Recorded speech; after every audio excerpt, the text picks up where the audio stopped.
Todos agiam normalmente.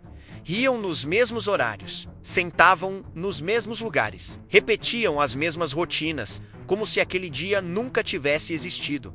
Como se nada tivesse acontecido. Mas ela lembrava do silêncio repentino, dos olhares que desviavam rápido demais, da forma como o assunto morreu antes mesmo de nascer. Não houve explicações, não houve perguntas, não houve despedidas. Apenas um acordo invisível de que aquilo não seria mencionado. E ela era a única que não conseguia fingir, porque algumas coisas não desaparecem só porque todo mundo decidiu seguir em frente. Algumas verdades ficam presas na pele, nos sonhos, na respiração curta antes de dormir. Ela tentava se convencer de que estava exagerando, que talvez tivesse entendido errado, que talvez fosse coisa da cabeça dela.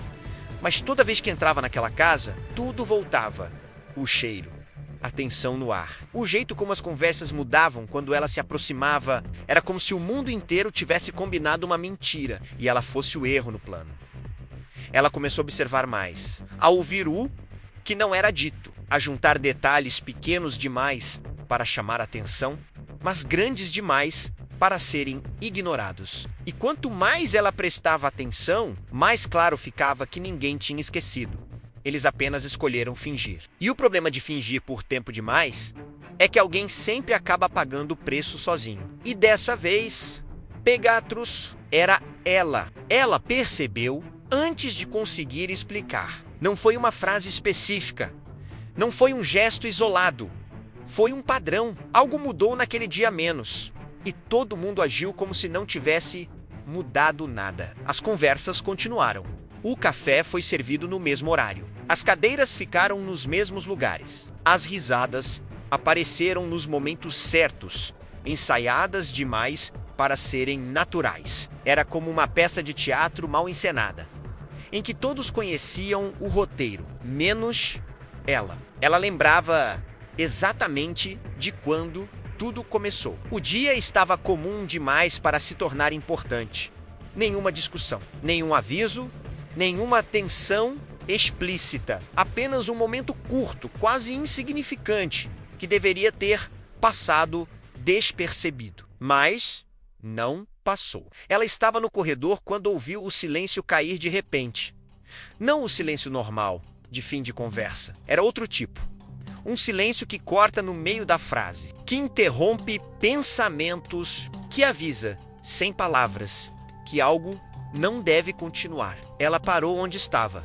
Do outro lado da parede, alguém pigarreou. Outra pessoa mudou de assunto rápido demais. Uma risada apareceu atrasada, deslocada, como se tivesse sido lembrada naquele instante. Ela sentiu um aperto no estômago, não porque soubesse o que tinha acontecido, mas porque sabia que algo tinha. Quando entrou na sala, todos estavam lá, nas mesmas posições, nos mesmos lugares, mas os olhares evitaram os dela com uma precisão quase matemática.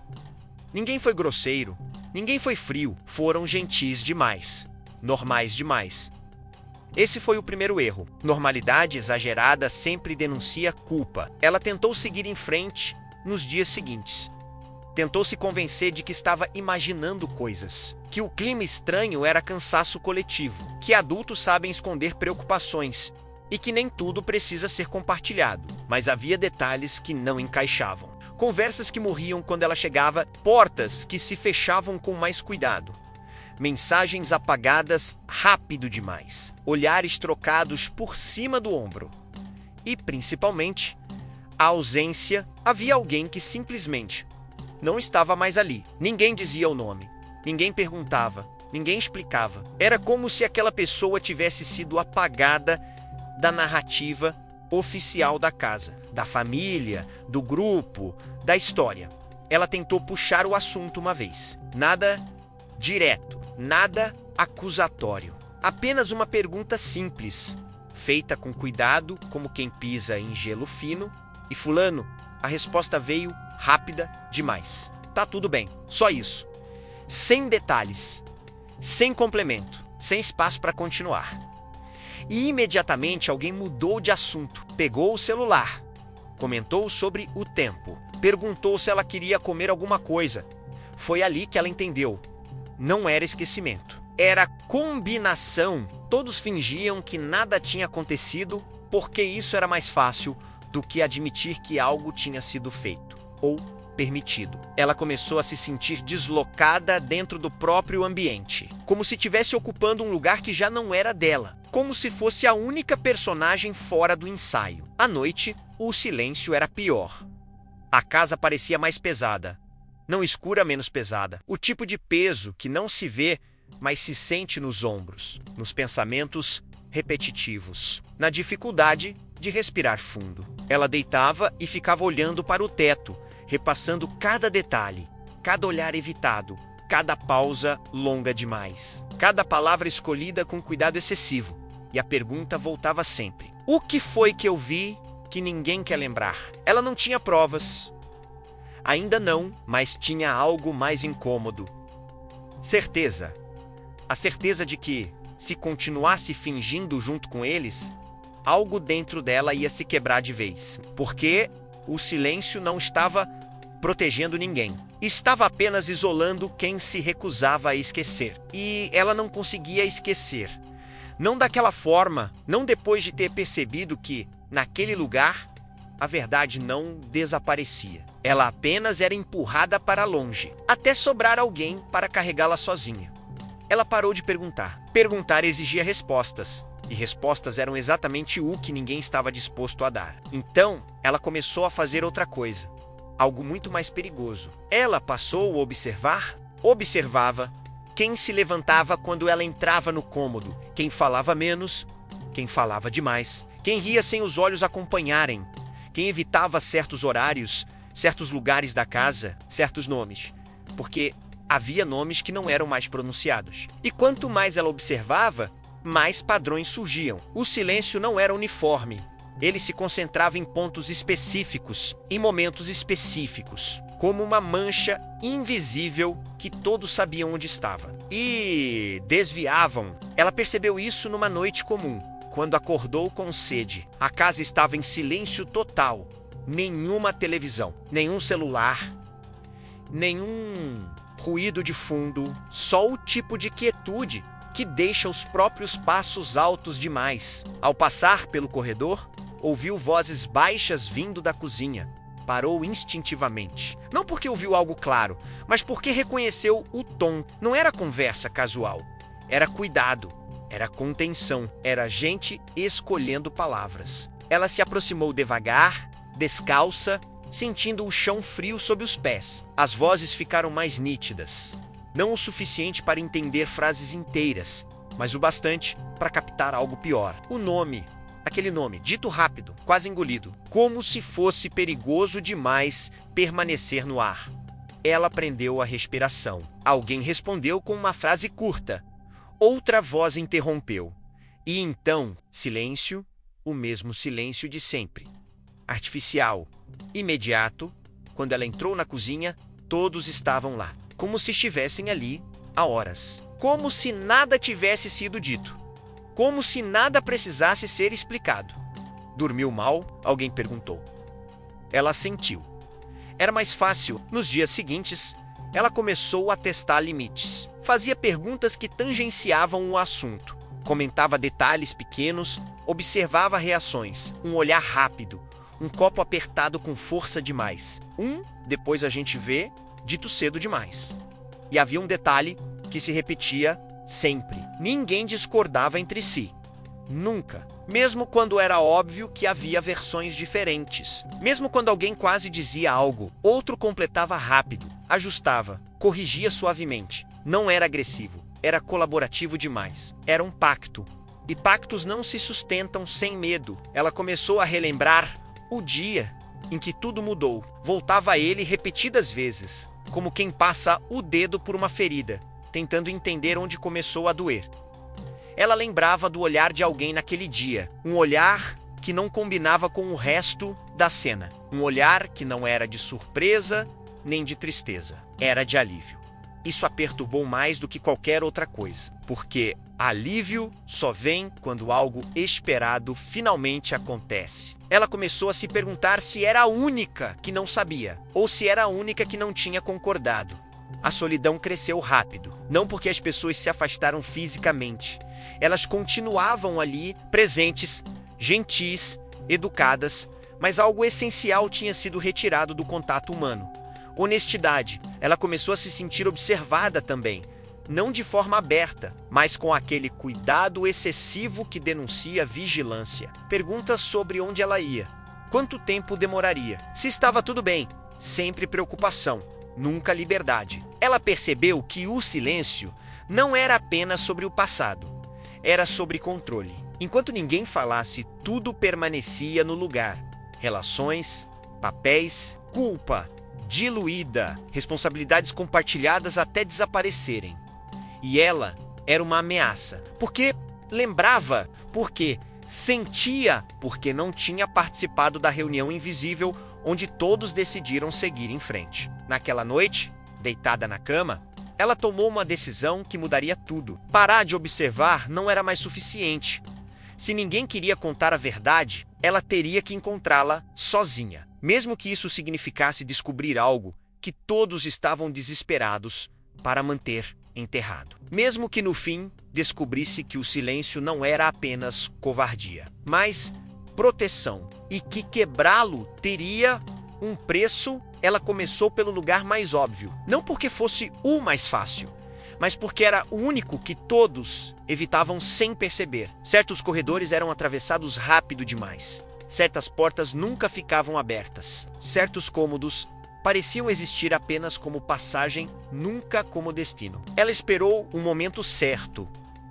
Esperou a casa esvaziar. Esperou o silêncio se tornar natural, não imposto. Esperou até sentir aquela estranha sensação de que ninguém estava pensando nela por alguns minutos. Foi então que desceu. O lugar não estava trancado. Nunca esteve. Assim como outras coisas naquela casa, não era protegido por fechaduras, mas por desinteresse calculado. Por repetição, por costume, o cheiro mudou assim que ela chegou ao último degrau. Um cheiro frio de coisa guardada por tempo demais. Não era mofo, era abandono seletivo. A luz fraca revelou caixas empilhadas sem ordem. Objetos que ninguém mais usava, mas que também ninguém teve coragem de jogar fora. Como se desfazer deles fosse admitir que pertenciam a algo real. Ela começou a mexer devagar. Cada caixa aberta trazia pedaços de histórias interrompidas. Roupas fora de moda, papéis amarelados, fotografias sem moldura. Ela reconheceu rostos mais jovens, sorrisos que não combinavam com o silêncio atual da casa.